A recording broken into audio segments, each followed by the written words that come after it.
This episode is brought to you by Monogram. Welcome to the Design Dash podcast, your guide to designing a life you love. Join us as we explore the keys to living the life you want without compromise.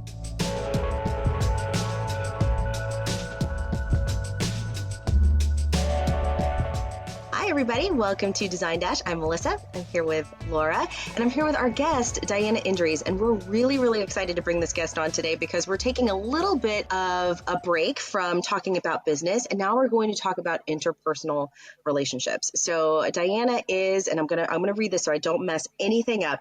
She is the co-owner, co-creator, and CEO of Better Topics, a card game for couples. And this card game is available in 170 countries, I believe, and it's meant to help us strengthen our relationships through meaningful conversations. And so I'm really excited to dig into this.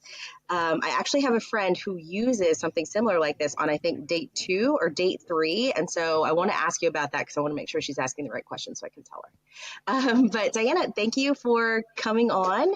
So tell us a little bit about Better Topics, where the idea came from, and how we can strengthen our relationships. First of all, thank you so much for having me on your podcast. I'm very excited to be here. Better Topics actually came to us, I think, about 5 years ago. We officially launched in June 2020, but we were already working on it like for at least a year before that. Oh, okay. Because at that point in time, my husband already owned a few businesses and he was already an entrepreneur all his life. And we were already married for a few years, and I kept seeing him being super excited every time, Monday would come around. Whereas me, on the other hand, I was in management already in a corporate job, and I was horrified and terrified and crying every Sunday evening because, tomorrow is Monday. I need to go back to work and then do the same thing again. And I felt it was soul draining for me. I mean, don't get me wrong. I know there are people who thrive in those environments. And I did that for a while as well because I had a specific goal in mind. And once I reached that goal to be in the management level, I worked in NHS, which is the National Health System in the UK. So I worked at the hospital in the administration side of things. And I always thought, when I first started working there, that once I get to a management level, I'll be in a good position where, I'll have a good income, and also I'll be able to decide on important things and actually influence how things are done in the hospital and improve them for patients, for people working at the hospital, for everyone, because I started from the lowest position in admin, and I've seen so many things that could be improved along the way. Yeah. So, I kept all my ideas and I kept everything. And I said, okay, when I'll be a manager, I'll be able to do so many things. And then I got to be a manager, and to my horror, I couldn't really do much because what was expected of me at that point was just to get the message from higher management and just pass them on to my team and make sure it's implemented. Whether it's good, whether it's the most optimal way to do it, it didn't really matter. I just had to pass it on and make sure it's implemented, which for me, it was extremely disappointing. So at that point, I kept telling my husband, like, I need a change. I don't know what that change would be because I didn't find myself having any particular hobbies like singing or dancing or, I don't know, cake baking or whatever. I mean, I can bake a cake if I have to, but it's not my strongest point. And, we kept brainstorming for quite a while, like, what is it something that I could do and I would potentially enjoy as well. And one thing that he always praised about me was how good I was at maintaining our relationship. And how he appreciates the effort I always put in organizing things for us, in having our weekly date night, in a lot of tiny things that go into maintaining a healthy relationship. And then we start thinking, okay, what about relationships? Because I didn't want to go back to school and be a psychologist or a relationship coach necessarily. So we again brainstormed a little more. During the same time, I got a lot of so-called card games for couples. And I'm saying so-called because I was extremely disappointed to get them and to realize they weren't actually games. They were one-off questions printed on a piece of paper that you ask once, and then that's it. You go through them once, and then what's next? Like, where is the game element? You don't really play. Considering both me and my husband, we love board games. I mean, we have all the classic ones. So I'm like, I thought we are gonna play with this, not like just ask questions. I might as well just open some questions online and ask you. Also, many of those questions weren't really relevant for someone who's been in a relationship for a few years. Like, what's your favorite color? What's your favorite ice cream? And I'm like, listen, if after a few years you don't know how much I love chocolate, we have a big problem. Like, these cards cannot help us solve, that big of a problem we have. So, we brainstorm a bit more, and then my husband was like, what if we actually create our own card game? And when we do that, we can actually put in questions that we think, couples should ask each other that actually help the relationship, make the discussion productive and all of that. And also make it a game because, we love board games. So I'm sure there are plenty of people that would love to play it as well and improve their relationship as well at the same time. So it's 2 in 1, basically. And it's really good, especially for couples that are not used to communicating openly with each other. I mean, my strong point is the fact that I can easily communicate, and I can open up to my husband and everything, and he can as well. But this came for both of us after years and years of working on ourselves individually, even before we've met, and understanding the importance of communication in relationships and all of these things. And it's been years of, let's say, training and education for each of us separately, and then even after we became a couple. So, but not many people have this in their relationship. Not many people have this, let's say, inkling to develop themselves as much in communication or in being the best partner necessarily. Because, as most of us do, we just enter relationships without having some, let's say, pre-work done, or without being really prepared, because if you think about it, we start being in relationships when we're in our teens. What do we know about life or relationships or other people, and then we just continue hopping from one relationship to another, or maybe just in that one relationship for a long time. But then when do we actually learn, how to be in a relationship other than just being and then trying to figure it out as we go along? Yeah, that's a great point. So, having all of this and being in that point in my life where I said, okay, I really need to change something, then it was the moment when we said, okay, let's just give it a go. Let's see, what would the game even look like? What would it talk about? Like, how? And then we started brainstorming ideas and putting them on paper. And then we started working on, like the design and the questions. I mean, on the questions we worked, I think, for about 6 months at least, because few key points that we were really, really hung up on were that we wanted to make the questions repeatable, first of all. So basically, whoever plays the game, they can play it over and over again. And although the questions are the same, we designed them in such a way that you can actually ask the same questions every week and you will get a different answer, And also we introduced like a lot of game elements to it. So it's not just asking questions back and forth. You also have what we call modifiers. And these are additional cards like, cancel the question or reverse the question, So if your partner thinks he got you locked in with like a really deep question and now you have to answer, if you have reversed the question, you flip it back and they have to answer. And also at the end, so once you play the game and one of the partners will win, they get to choose a reward out of the reward deck that comes with the main deck. So alongside of talking and opening up with your partner, you also get to do fun things together, because all of the rewards are things that the partners either have to do for each other or together, and this also helps strengthen a relationship, because relationships is not just about talking. It's also a lot about doing as well. We'd like to thank our good friends at Monogram Appliances. We've partnered with Monogram for over a decade with our design firm, Laura You Design Collective, and we're so happy to partner with them in producing the Design Dash podcast. Monogram sources the highest quality materials for their appliances, from commercial grade stainless steel to unscratchable sapphire glass. Monogram ensures lasting beauty and unmatchable quality for your luxury kitchen. And not only that, but they have an amazing team who we love working with, and we know you will too. So thanks, Monogram. I'd love to have an example of one of the questions. Like, I haven't Yeah. seen the game yet, so you So spent this is 6 months how the developing game it. looks like. This is the game. This is the card Okay, so game.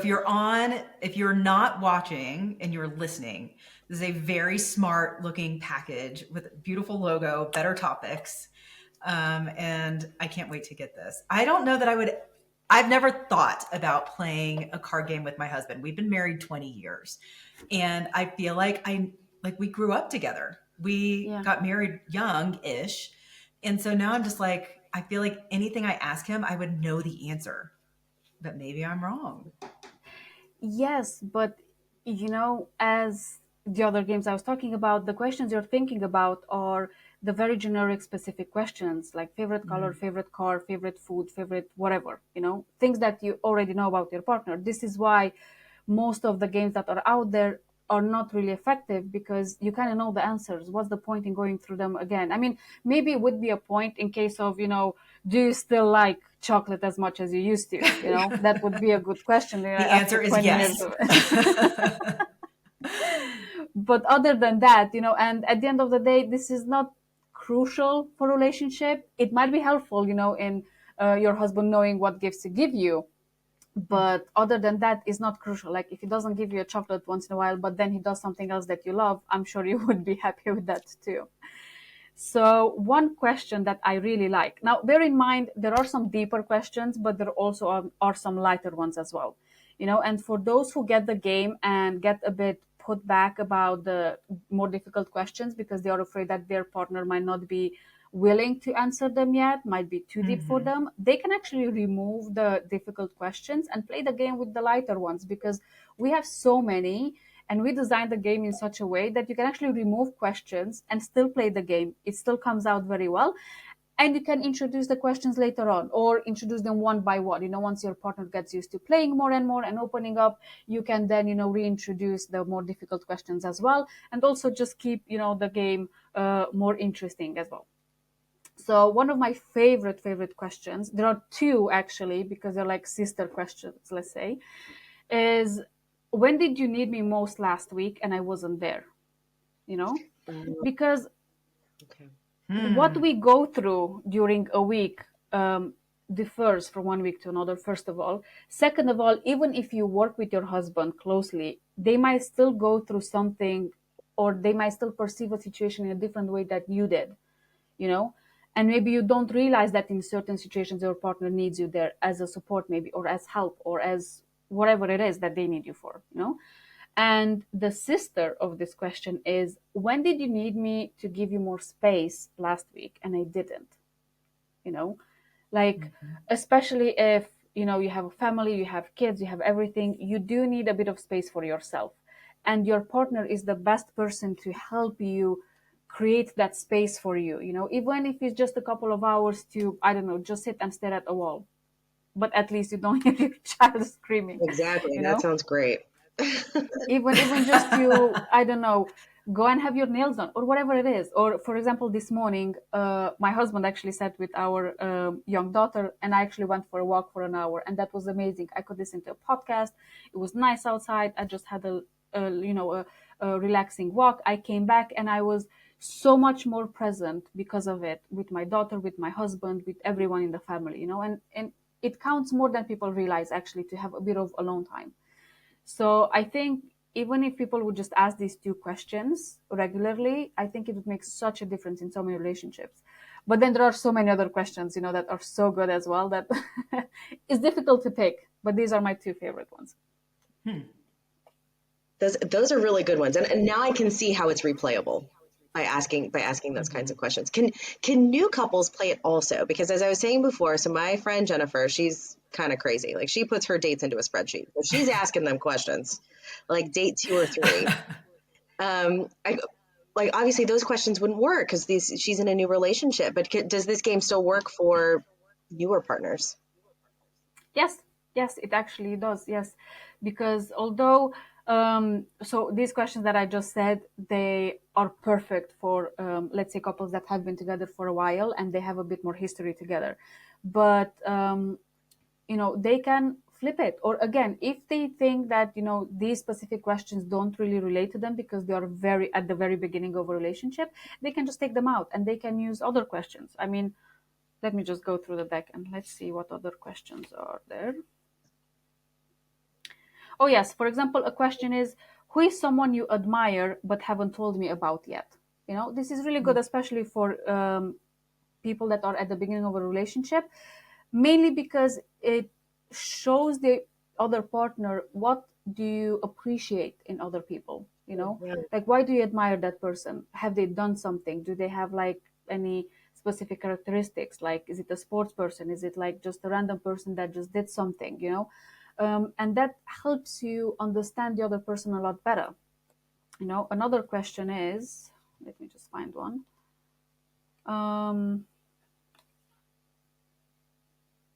What is a recent mistake you've made and have learned from?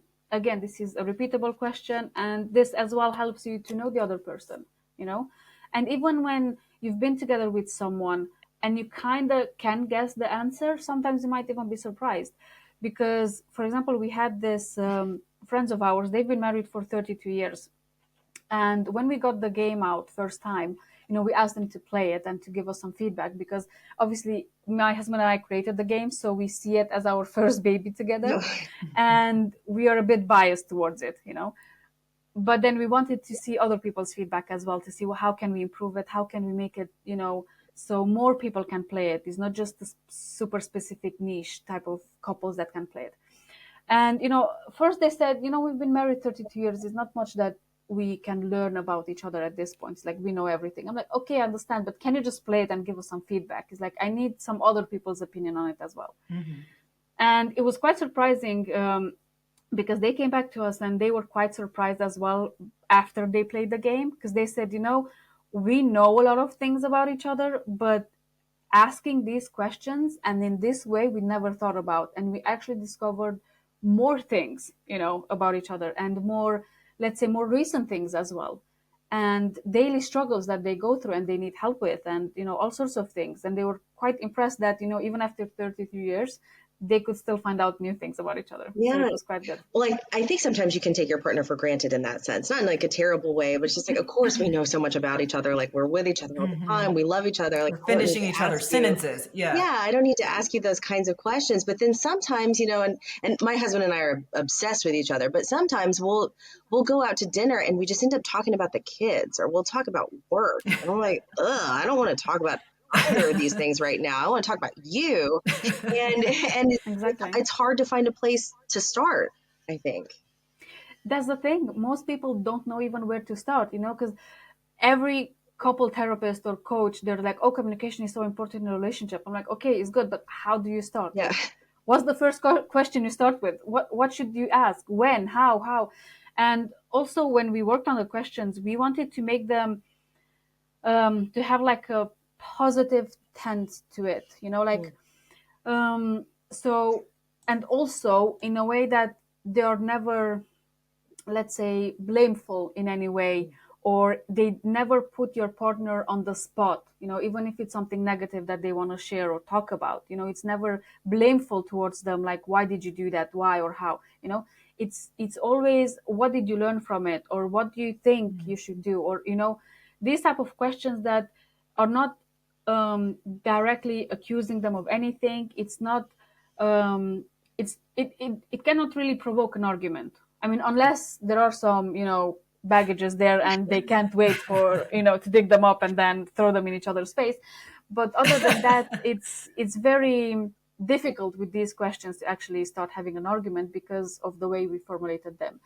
And we had this in mind as well, because we know we have so many, I mean, again, my husband and I, we kind of avoid arguments because we catch each other quite early on, even with the smallest things, and we don't allow each other, to even change the tone of our voice, because, we feel that once you cross a line, that's it. The damage is done. Yes, you can repair it, but it will never be the same as before. So let's not allow it to get there to do the damage in the first place. So, that's why we were very, very careful in creating the questions, because we realized that there are so many people that they do jump to conclusions very quickly, and they do start arguments extremely quickly, especially with their partners, especially if they have like built up resentment over the years or anything. Then they're waiting for the smallest thing to happen, and then they just blow up. So we had in mind these type of couples as well when we created the questions, to help them communicate and not, blow it out of the park, basically. Well, you'd mentioned that This you've has spoken been to other couples, and as you were building the questions, like how have you seen their relationships improve, or how have you seen your relationship with your husband improve? Well, first of all, we actually created the cards for us, for us as a No. couple, because we are still using them to this day. I mean, sometimes we ask the question, obviously by this time we know the questions by heart, so we just ask them, but we still play them sometimes. And um, especially in the beginning, we played them quite a lot until we remembered all the questions, because this is the type of game that we wanted for us, basically, and we couldn't find out there. This is why we created it. And couples that are not used to talking, because there are so many of them, we were actually quite surprised um, to find out how many of our friends that are in relationships don't really communicate. Hmm. I'm not even talking about like parents and other generations, like that's a whole different thing, but like couples of our age, basically, they don't really talk. They say they talk, they don't. As you said, they end up talking only about children, about work, and then about problems and family and whatever, but never about themselves, never about them two as a couple, what they want to do together, um, or even how things change over the years, because as people we do change. Like, do we still like the same things? Do we still want to go to the same holiday, that we've been at 10 times already, like all of these type of things. And many of them started talking, and some of them that weren't really sure, how to discuss this with their partners, because they weren't really open to the idea of playing. As I said, they removed some of the questions. They started, with the lighter version, and then they started introducing the heavier questions as they went along. And surprisingly, the heavier questions were accepted quite well, especially once they started playing it, because, some people have this tendency of saying like, oh, I don't want to talk about my feelings, because somehow they feel it's like sitting on a couch with the shrink, and then you have to talk about your feelings all day, or childhood memories, or whatever, what made you be whatever you are today. But once they played the game and they saw how light it was, also they saw that they could also ask important questions, without being lashed back at, or without starting an argument. They started actually loving the game. I mean, we had one feedback that still warms my heart to this day. It was this guy from Japan, actually, and he saw our Kickstarter campaign, because that's how we launched the game back in 2020. And he got the game because he and his wife were going through something, and he said the communication wasn't great. And she wasn't open to playing the game at all, like she wasn't interested. What he did was he memorized some of the questions, and then he started asking her during dinner. And he said, the first questions went very well, so he was planning to memorize the other ones as well and continue, because it was good, until she would accept to actually play the game. That's sweet. So that was quite, I was even impressed. Like, I didn't think of using the games like that. But sneaky. he did. It's hard mode. Better it's Yeah, hard mode. yeah. Yes, yes, yes. And then there are other people that just take the cards with them on a journey, whenever they are in a car, and then they start asking each other questions if they don't want to play it necessarily as it's meant to be played. So you started 5 years ago. So this Yes. has been quite the journey. And you started with a Kickstarter campaign. And Melissa, I'm taking this right back to the business aspect, because I'm so curious, because you really took control. You're like, you know what? I don't like where I am right now. This isn't working for me. And you made a decision, researched it, and went. So can you just walk us briefly through the journey of I've never created a product. My business has been service, just because I don't know, I naturally gravitate towards that. So I'm very curious about creating a product in that journey. Can you just talk a little bit about that? Well, I've never created a product before either. My husband didn't either, because he's in services as well. Mainly because he didn't want to have the hassle and the headache of creating a product, storing it, distributing it, because that's a whole other thing. So first, once we had the designs and everything, we looked for who could create this, and being in the UK, we looked at manufacturers around the UK in the beginning, but then the prices were, crazy to say the least. And looking at the market, couldn't compete, especially considering you're coming into a market where most people don't know anything about your game. It's not like a famous game and then you're remaking it or something similar. Because we couldn't find anything similar on the market. So it was difficult to explain to potential customers very, very briefly what the game is about. Um, the way they say, oh, you have to have like your 30-second elevator pitch. I'm like, I can't. It's like this game, you cannot So like hard. Elevator pitch is the worst. yeah, I'm like, you cannot comprise this game in 30 seconds. I would lose out so many important elements that make the game so interesting and so unique. So um, there was that element to consider as well, the price, because it is a business at the end of the day. My time is spent there. Basically, I need to be paid. The cards need to be paid. The design need to be paid. The shipping needs to be paid. There are so many details into product that people don't realize, and I got to be so much more appreciative of any product there is out there. Like, even if it's a bad product, like I'm thinking, someone actually paid for that to make it, to ship it, to store it, to sell it, to market it, to all of these things that go behind it. It's crazy. So yeah, once we had the designs, we looked for manufacturing. We couldn't really find anything in the UK. We had some prototypes made, and they were actually printed on business card type of cards, but they weren't really what we wanted. We wanted playing cards, and they're like different feel. And then we started looking in other countries. So right now we are producing them in Hong Kong, because that's where we found a manufacturer that actually had the best price and very, very good quality. Like, we were surprised.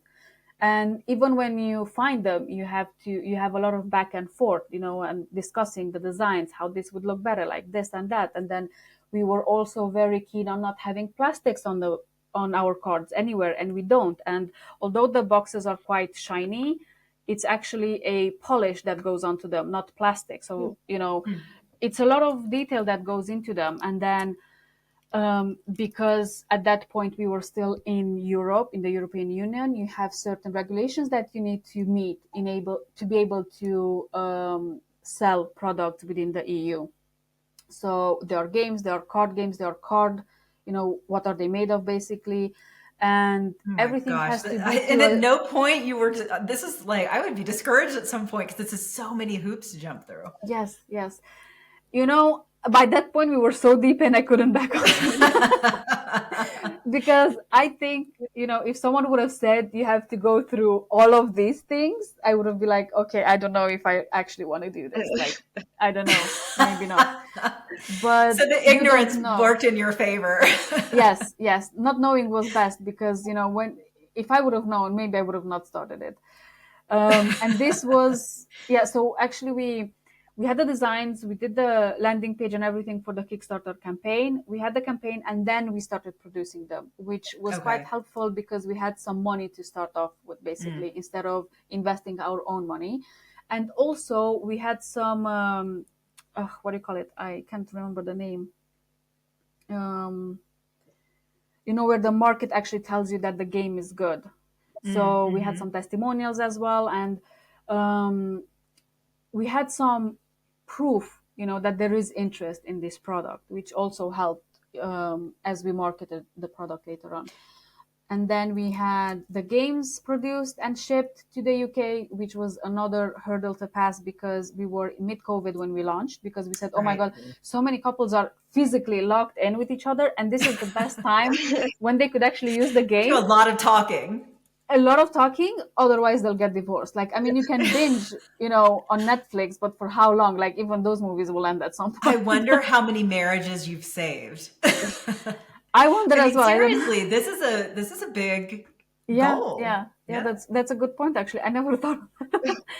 And then even then we had the hurdle because although it was COVID and certain countries would still work and they still produce them in good time, the shipping was another hassle Right. because Yes. we got into around Christmas time and they didn't ship them out yet because they had all these other products to ship before that they were Yeah. waiting for months. And then even when they arrived in the UK, they had to wait for like a month until they could get into the country because of all the Mm. um, other containers that were waiting because of COVID, because of all of that. So it was a crazy thing. But we had to consider that too. And eventually we got the games out to our backers, and then we started marketing the other games as well that we put on our website, and on So Amazon it's and not everywhere just else. Better Topics. You have other games. Right now we have another game as well that we just Oh, created. Um, it's different. So this is for couples mainly, Better Topics for couples, and we have Better Topics, the dating game.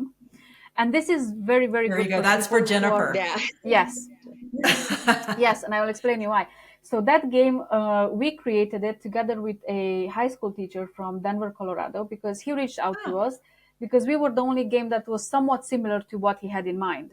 So he presented us the concept, and then we worked on it, we polished it, we made it more, let's say, game-like. We introduced more elements to it, and so on. And after a lot of back and forth, we actually created the games, and they are meant to be played as a party game basically, and they have 36 different characteristic categories of people. So, and each category goes from worst to best. So one category would be like, let's say, finances, okay, would be from homeless living on the street to the best would be, he has millions, he has his own mansion and whatever, he's like super wealthy, and Mhm. each category has like 5 different degrees from worst to best. Or like fitness level, from hugely overweight couch potato to like super fit, competition winning type of fitness level. And the way you play it is you give out 7 cards to all the players in a group, and one player is chosen to go on a date. So this is a potential date, and the other players create this potential date. And there are good characteristics and bad, because as in life, you get the good and the bad in a person, not just the good. And the other players, there are specific rules how they create the potential dates, and they all create like one potential date for this person who goes on a date, and this person who goes on a date doesn't know which player created which potential date. And then he gets to look at each one of them and decide which one would that person go out on a date with, you know and it's really funny because we played it with friends of ours, and I know. I you kind of want know to play this. This sounds fun. yes, it is a lot of fun because you get to learn so much about someone. Also, for those who are still dating, it helps them realize what their true values are, Hmm. For example, if, someone is super good looking, has a lot of money, but I don't know, they're into drugs maybe, is that a turn off for you or not? Like, are you still okay to work with that or not? Because I actually just had a discussion with one of my friends the other day, and she's talking about this great guy and everything is great. I'm like, okay, but I feel there's a but, like he cannot be just great and that's it, like this is real life. And she said, yes, but he sometimes takes drugs. And I'm like, and you're okay with that? Like, I personally would not be okay with that. For me, that Right. in itself is a huge turnoff and a huge like red flag, like no. But that's Yeah. me. I'm like, what is your opinion? This is your life, and it's very interesting when you play it with friends to see what are the things that they would be willing to put up with and what not, and it changes because it's different for every person.